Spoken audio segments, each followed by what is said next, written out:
صفحہ نمبر 44 بالکل اس کی آخری سطر ہے.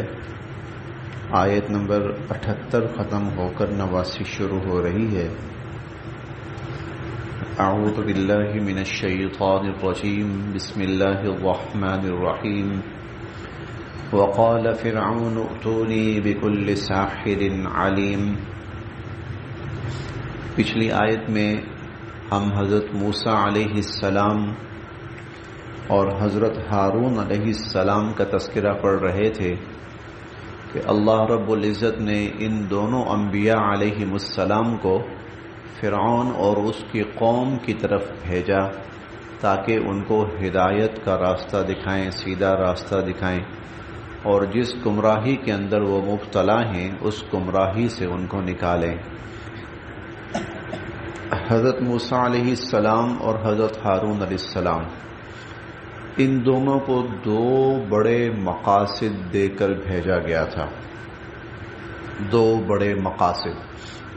ایک مقصد تو تھا کہ فرعون کو اور اس کی قوم کو ایمان کی دعوت دینا کہ وہ ایمان لے آئیں، کیونکہ فرعون تکبر کی انتہا پہ چلا گیا تھا، گمراہی کی انتہا پہ چلا گیا تھا. تکبر اور گمراہی وہ یہ تھی کہ وہ کہتا تھا کہ دنیا میں اگر کوئی رب ہے نا تو وہ صرف میں ہوں، اور بلکہ یہاں تک کہ سب سے بڑے رب ہونے کا دعویٰ اس نے کیا، انا ربکم الاعلی. یہ ہم انشاءاللہ 30ویں پارے میں پڑھیں گے. اور جب کوئی شخص تکبر اور گمراہی کی انتہا پہ چلا جاتا ہے تو پھر باقی خرابیاں خود بخود آ جاتی ہیں، جیسے ظلم، جیسے راہ راست سے ہٹ جانا، سرکشی، یہ چیزیں پھر خود بخود آ جاتی ہیں، کیونکہ صرف اللہ کی ذات ہے کہ طاقت بھی ہے، غلبہ بھی ہے، لیکن اس کے باوجود حلم، محبت، رحمت غالب ہیں. صرف اللہ کی ذات ہے.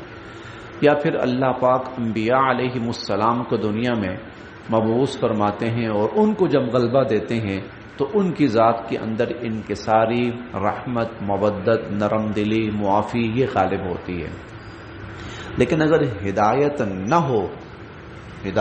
نہ ہو تو پھر جب طاقت آتی ہے اور تکبر آتا ہے، گمراہی آتی ہے، تو نتیجہ صرف ظلم نکلتا ہے.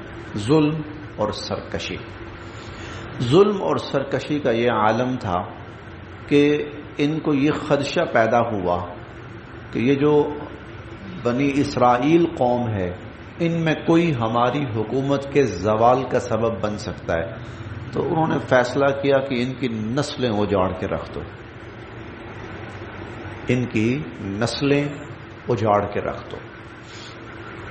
اندازہ لگائیے، جو بچے پیدا ہونا کہ جن کے بارے میں یہ خدشہ ہو کہ یہ آگے چل کر ان میں سے کوئی بچہ وہ ہمارے لیے باعث ہلاکت بن سکتا ہے، تو ان بچوں کو مارنا شروع کر دو. مورخین نے ایک محتاط تعداد لکھی ہے، 70,000 بچوں کو قتل کیا. طاقت کے پیچھے ہدایت نہ ہونا تو پھر دنیا میں بہت بربریت آتی ہے. اب دوسری طرف دیکھیں، طاقت کے پیچھے ہدایت ہو، رہنمائی ہو، سیدھا راستہ ہو. حضرت عمر رضی اللہ تعالی عنہ کو دھمکی دی تھی مجوسی جو تھا نا ایرانی، فیروز لولو، اس نے دھمکی دی تھی. حضرت عمر رضی اللہ عنہ نے یہاں تک کہا تھا کہ یہ مجھے قتل کی دھمکی دے کے جا رہا ہے. تو لوگوں نے کہا حضرت اگر آپ کو قتل کی دھمکی دے رہا ہے تو پکڑ کے اس کو ہم قید کر لیتے ہیں یا سزا دیتے ہیں یا ختم کرتے ہیں. فرمایا جب تک یہ جرم کا ارتکاب نہیں کرتا میں اس کو پکڑ نہیں سکتا، اور جب جرم کا ارتکاب کرے گا پھر میں زندہ ہوا تو پھر میں جو فیصلہ کروں گا، اور اگر میں زندہ نہ ہوا تو پھر بعد والے جو مرضی فیصلہ کریں. پھر بعد والے، حالانکہ پتہ ہے کہ یہ شخص دھمکی دے رہا ہے، جان کو خطرہ ہو سکتا ہے، لیکن یہاں طاقت آدھی سے زیادہ آدھی دنیا کے حکمران ہیں. قیصر و کسریٰ کو وہ کر چکے ہیں، تباہ و برباد کر چکے ہیں، اور عالم یہ ہے کہ دنیا میں کوئی ان کے مقابلے پہ آنے کی جرت و طاقت نہیں رکھتا. اور ایک عام آدمی ان کو دھمکی دے رہا ہے، وہ کہتے ہیں جب تک اس کا جرم میرے سامنے نہیں آئے گا میں اس کو کوئی سزا نہیں دے سکتا. یہ تھا ہدایت. طاقت ہے لیکن طاقت کے پیچھے کیا ہے؟ ہدایت. وہاں کیا ہے؟ طاقت ہے، اس کے پیچھے ہدایت نہ ہو، آسمانی ہدایت نہ ہو، رہنمائی نہ ہو، تو نتیجہ کیا ہوتا ہے؟ قتل و غارت کری. دیکھیں ہم 19ویں پارے میں پڑھیں گے. ملکہ سبا تھی. ملکہ سبا کو اس کے وزیروں نے کہا آپ کو دھمکی آمیز خط آیا ہے نا، حضرت سلیمان علیہ السلام نے لکھا تھا. وہ کہنے لگے نحن اولو قوت و اولو باس شدید. حکم کریں کہاں حملہ کرنا ہے، کس کو مارنا ہے، فوج ہمارے پاس، اسلحہ ہمارے پاس، طاقت ہمارے پاس، بڑے جنگجو لوگ ہیں ہم. تو اس نے پتہ ایک جملہ کیا کہا تھا؟ اس نے کہا تھا نہیں، اس نے کہا تھا ان الملوک اذا دخلوا قریۃ افسدوها وجعلوا اعزۃ اہلها اذلہ. حکمران جب فاتحانہ طور پر داخل ہوتے ہیں نا کسی علاقے میں تو وہاں قتل و غارت کری اور فساد کی انتہا کر دیتے ہیں. لیکن یہ کب تھا؟ جب اس کے پیچھے ہدایت نہ ہو. لیکن جب ہدایت ہو، حضور علیہ الصلوۃ والسلام مکہ میں داخل ہو رہے ہیں فاتحانہ، مکہ فتح کیا ہے، مکہ فتح کیا ہے. اعلان کیا ہو رہا ہے کہ جاؤ اذهبوا انتم الطلقاء، جاؤ تم سب کی جان بخشی، آج سب کو معافی. صرف چند افراد مخصوص کسی مخصوص وجہ کی بنا پر، باقی عام ان کو فرمایا تم سب کے سب آزاد ہو، جاؤ تم سب کو عام آزادی ہے. تو یہ فرعون جو تھا تکبر اور سرکشی کی انتہاؤں پہ پہنچا ہوا تھا. تو ایک مقصد یہ تھا کہ اس کو جا کر ہدایت اور رہنمائی کی دعوت دو اور ایمان کی دعوت دو اور اللہ کی ذات کے سامنے جھکنے کی اس کو دعوت دو کہ یہ اللہ کی فرما برداری کی طرف آ جائے. اور دوسرا مقصد یہ تھا کہ یہ جو بنی اسرائیل جو بیچارے بہت مظلومیت کی زندگی بسر کر رہے ہیں، ان کو اس مظلومیت سے آزاد کرواؤ، ان کو نجات دلواؤ. اسی لیے حضرت موسیٰ علیہ السلام نے دوسرا مطالبہ اس کے سامنے یہ رکھا تھا ان ارسل معی بنی اسرائیل، کہ بنی اسرائیل کو آزاد کرو، ان کو چھوڑو کہ میں جہاں چاہوں ان کو لے کے چلا جاؤں، یہ آزادی کی زندگی بسر کریں. تو فرعون کے سامنے جب آئے تو اس وقت پھر کیا ان کے درمیان گفتگو اور بات چیت ہوئی، کچھ ہم نے کل پڑھی اور اس کا جو مزید حصہ ہے وہ ہم آج پڑھ رہے ہیں. وقال فرعون، اور فرعون کہنے لگا ائتونی، لاؤ میرے پاس، بکل، ہر، ساحر علیم، ماہر جادوگر، ماہر جادوگر وہ میرے پاس لے کر آؤ. ائتونی بکل ساحر علیم، میرے پاس ماہر جادوگروں کو لے کر آؤ. فلما، پس جب، جاء، آ چکے، السحرہ، جادوگر، جب وہ جادوگر آ چکے، قالا، تو فرمانے لگے، لہم، ان سے، موسیٰ، حضرت موسیٰ علیہ السلام، قال لہم موسیٰ، حضرت موسیٰ علیہ السلام ان سے فرمانے لگے، القو، پیش کرو، ما، جو، انتم، تم، ملقون، پیش کرنے کے لیے لائے ہو، جو جادو تم نے لانا ہے نا، لائے ہو، لاؤ، پیش کرو، سامنے لاؤ. فلما، پھر جب، القو، انہوں نے اپنا جادو پیش کیا، قال، فرمانے لگے، موسیٰ، حضرت موسیٰ علیہ السلام، ما جئتم بھی، جو کچھ تم لائے ہو نا، السحر، یہ جادو ہے، ما جئتم بھی السحر، جو کچھ تم لائے ہو یہ جادو ہے، ان اللہ بے شک اللہ سیبطلہ ابھی اس کو ناکام کر کے دکھائیں گے. ان اللہ سیبطل اللہ تعالیٰ ابھی اس کو ناکام کر کے دکھائیں گے. ان اللہ بے شک اللہ تعالیٰ لا یصلح نہیں درست کرتے عمل المفسدین فساد کرنے والوں کے عمل کو. اللہ پاک فساد کرنے والوں کے عمل کو انجام تک نہیں پہنچاتے. یہ لا یصلح عمل المفسدین فساد کرنے والے یہ فساد ہے نا دنیا کے اندر. سحر جادو جو ہے وہ دنیا کے اندر فساد ہے. وہ اصلاح نہیں ہے, وہ خیر نہیں ہے, اس میں بھلائی نہیں ہے. تو لا یصلح جب اس کے اندر خیر نہیں ہے, یہ فساد کا عمل ہے, اللہ اس کو پایہ تکمیل تک نہیں پہنچائیں گے. ان اللہ لا یصلح عمل المفسدین اللہ تعالیٰ فساد کرنے والوں کے عمل کو پایہ تکمیل تک نہیں پہنچائیں گے. وَيُحِقُّ اور سچ ثابت کر دکھائیں گے اللہ الحق حق کو, اور اللہ تعالیٰ حق کو سچ ثابت کر دکھائیں گے بکلماتہ اپنے فرمان سے. اپنے فرمان سے اللہ تعالیٰ حق کو سچ ثابت کر دکھائیں گے. ولو اگرچہ کریہا وہ کتنا ہی ناگوار گزرے المجرمون مجرموں کو, چاہے مجرموں کو وہ کتنا ہی برا کیوں نہ لگے, اللہ تعالیٰ حق کو سچ ثابت کر دکھائیں گے اور جو باطل ہے اس کو اللہ یہاں ناکام کر کے دکھائیں گے. ابھی ہم چند روز قبل سورہ انفال کے آغاز میں یہ آیت پڑھ کے آئے ہیں.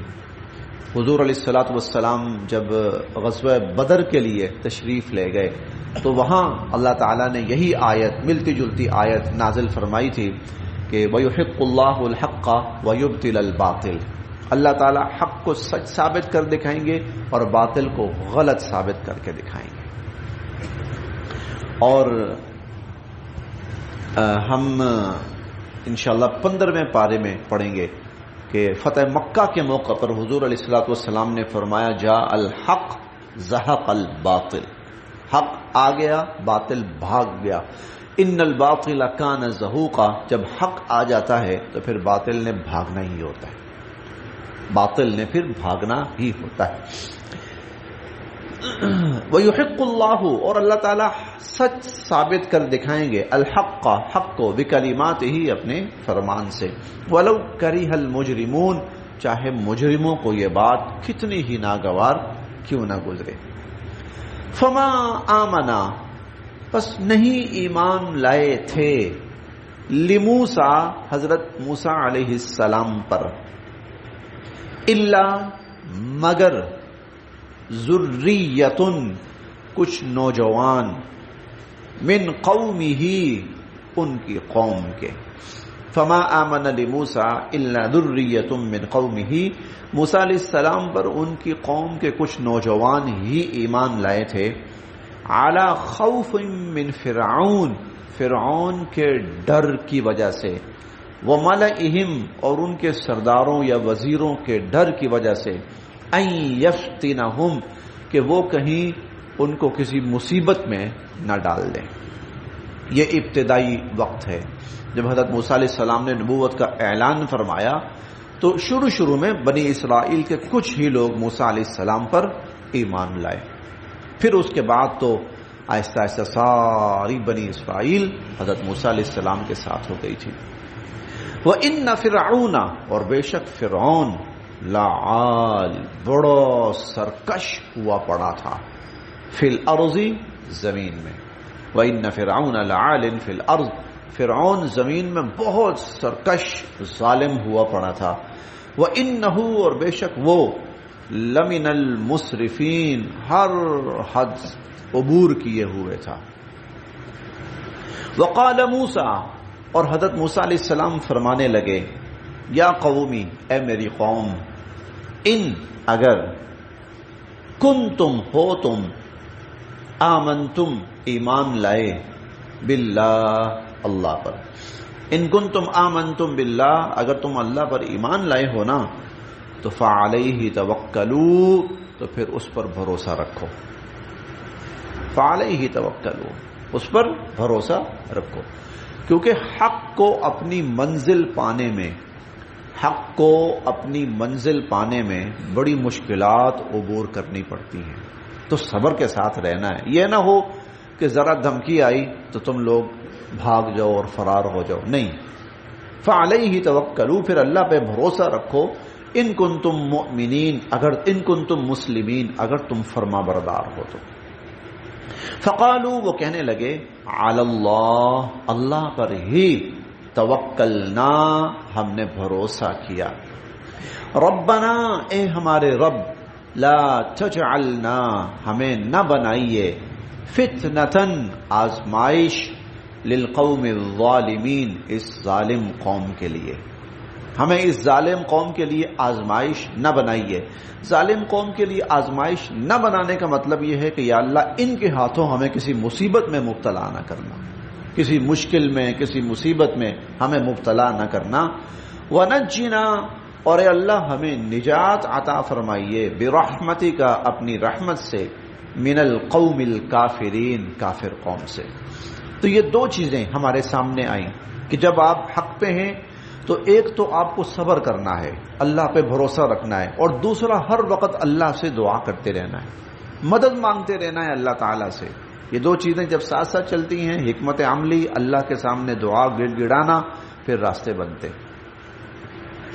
وَأَوْحَيْنَا، اور ہم نے حکم بھیجا، اِلَى موسیٰ، حضرت موسیٰ علیہ السلام کی طرف، وَأَخِيهِ، اور ان کے بھائی کی طرف. ہم نے حضرت موسیٰ علیہ السلام اور ان کے بھائی یعنی حضرت ہارون علیہ السلام کی طرف حکم بھیجا، ان تبوآ، کہ آپ تعمیر کریں، لقومکما، اپنی قوم کے لیے، بمصر، مصر میں، بیوتن، گھر. ان تبوآ لقومکما بمصر بیوتا، کہ آپ اپنی قوم کے لیے مصر میں گھر تعمیر کریں. اور وجعلوا، اور رکھنا، بیوتکم، اپنے گھروں کو، قبلہ رخ، اور اپنے گھروں کو قبلہ رخ رکھنا. وَأَقِيمُوا الصَّلَاةَ، اور نماز قائم کرو. وَأَقِيمُوا الصَّلَاةَ، اور نماز قائم کرو.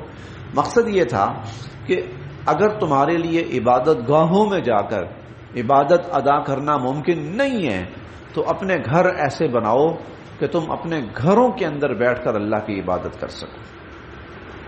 اپنے گھروں میں تم اللہ کی عبادت کر سکو. چنانچہ ہم حضور علیہ الصلوۃ والسلام کا جو ابتدائی دور ہے تو آپ دیکھیے کہ مسلمان دار ارقم، حضرت ارقم ایک صحابی ہیں، ان کے گھر کو مسلمانوں نے اپنا خفیہ مرکز بنایا ہوا تھا. وہیں پر نماز، عبادت جو بھی ہوتا تھا وہ ادا کرتے تھے. وہاں مسلمان 1 2 3 4 اکٹھے ہوتے تھے. جو قرآن نازل ہوا ہے وہ ایک دوسرے کو سناتے، ایک دوسرے کا حوصلہ بڑھاتے، تسلی دیتے. اور حضرت عمر رضی اللہ تعالیٰ عنہ نے جب اسلام قبول کیا تو وہ بھی اسی دار ارقم میں آئے تھے. حضرت ارقم رضی اللہ عنہ کے گھر پہ آئے تھے تو وہاں پر آ کر انہوں نے اسلام قبول کیا تھا. تو یہاں پر بھی وہی حکم ہے کہ اپنے گھروں کے اندر، اپنے گھروں کو عبادت گاہ بنا لو، اپنے گھروں کے اندر عبادات ادا کرو. وَأَقِيمُوا الصَّلَاةَ، اور نماز قائم کیجیے. وَبَشِّرِ الْمُؤْمِنِينَ، اور ایمان والوں کو آپ خوشخبری سنائیے. وقال، اور فرمایا، موسیٰ، حضرت موسیٰ علیہ السلام نے، اور حضرت موسیٰ علیہ السلام نے فرمایا، ربنا، اے ہمارے رب. یہ دعا ہے، یہ حضرت موسیٰ علیہ السلام دعا مانگ رہے ہیں. اور بظاہر ایسا لگتا ہے کہ موسیٰ علیہ السلام دعا مانگ رہے ہیں اور حضرت ہارون علیہ السلام اس پر آمین کہتے جا رہے ہوں گے. وقال موسیٰ، اور فرمایا حضرت موسیٰ علیہ السلام نے، ربنا، اے ہمارے رب، انکا، بے شک آپ نے، آتیتا، دیا، فرعون کو، وملأہ، اور ان کے وزراء اور مشیروں کو، زینتاً، دنیا کی زیب و زینت، واموالاً، اور مال و دولت، فی الحیات الدنیا، دنیا کی زندگی میں۔ اللہ آپ نے ان کو دنیا کی زندگی کے مال و اسباب اور زیب و زینت سب کچھ عطا کیا۔ ربنا، اے ہمارے رب، لیضلوا عن سبیلک، وہ تو لوگوں کو آپ کی راہ سے گمراہ کرنے لگے، وہ لوگوں کو آپ کی راہ سے گمراہ کر، حالانکہ دیا اس لیے تھا کہ وہ آپ کے فرما بردار بنیں، آپ کے احکامات کو نافذ کریں، لیکن الٹا وہ لوگوں کو آپ کے راہ سے دور کرنے لگے۔ ربنا، اے ہمارے رب، اطمس، اے اللہ ملیا میٹ کر دیجئے، علی اموالہم، ان کے مالوں کو، اللہ ان کے مالوں کو ملیا میٹ کر دیجئے۔ واشدد، اللہ سخت کر دیجئے، علی قلوبہم، ان کے دلوں کو، اللہ ان کے دلوں کو سخت کر دیجئے۔ فلا یؤمنوا، بس وہ ایمان نہ لائیں، حتی، یہاں تک کہ یروا، وہ دیکھ لیں، العذاب العلیم، دردناک عذاب، ایمان نہ لائیں یہاں جب تک کہ وہ دردناک عذاب نہ دیکھ لیں، اور جب عذاب دیکھ لیں گے تو پھر ظاہر ہے پھر تو ایمان قبول ہی نہیں ہوگا۔ اب یہ کیا ہے؟ اب بظاہر دیکھا جائے تو انبیاء علیہم السلام کا کام تو ہوتا ہے ہدایت کی دعا مانگنا اور ہدایت کی کوشش کرنا۔ یہاں موسیٰ علیہ السلام اس کے برعکس کہہ رہے ہیں کہ اے اللہ ان کے دلوں کو اتنا سخت کر دے کہ یہ ہدایت قبول نہ کریں۔ اس کی وجہ کیا ہوتی؟ دراصل انبیاء علیہم السلام کا ہر کام اللہ کی مشیت سے چل رہا ہوتا ہے، جس طرف اللہ کی رضا اور حکم اور مشیت ہوتی ہے انبیاء کا رخ اسی طرف ہوتا ہے۔ اب اللہ تعالیٰ کی طرف، اب حضرت موسیٰ علیہ السلام کو محسوس ہو گیا کہ فرعون کا چیپٹر اللہ کے ہاں کلوز کر دیا گیا ہے، فرعون کا چیپٹر، اب وہ کوئی اور فیصلے ہو چکے۔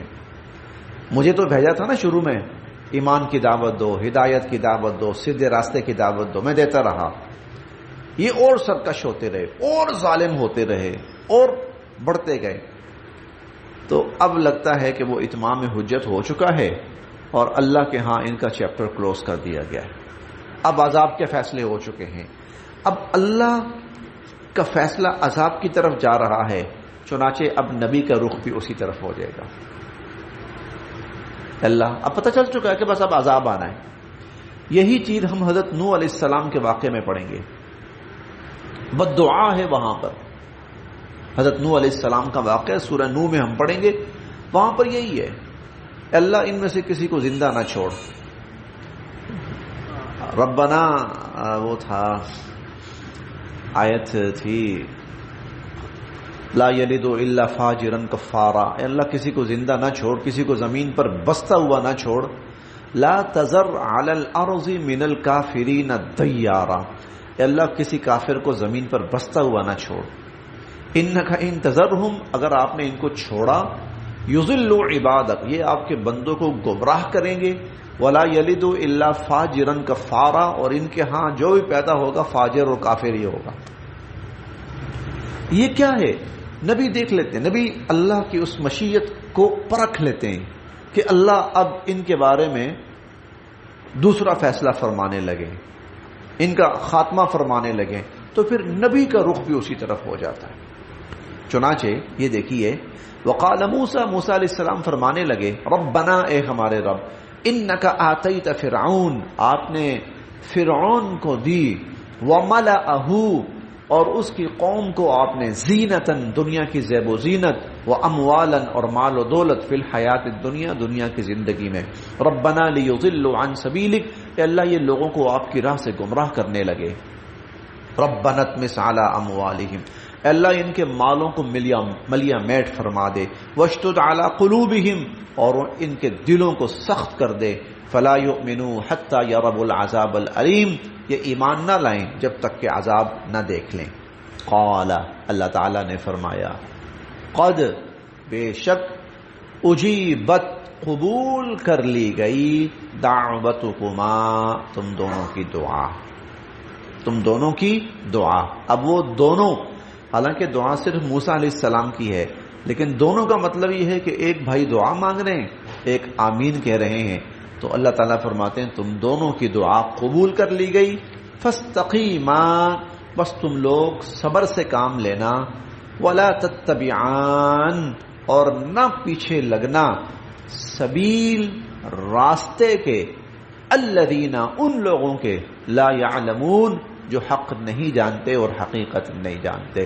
تو جو لوگ حق اور حقیقت نہیں جانتے ان کے راستے کے پیچھے نہ لگنا. بس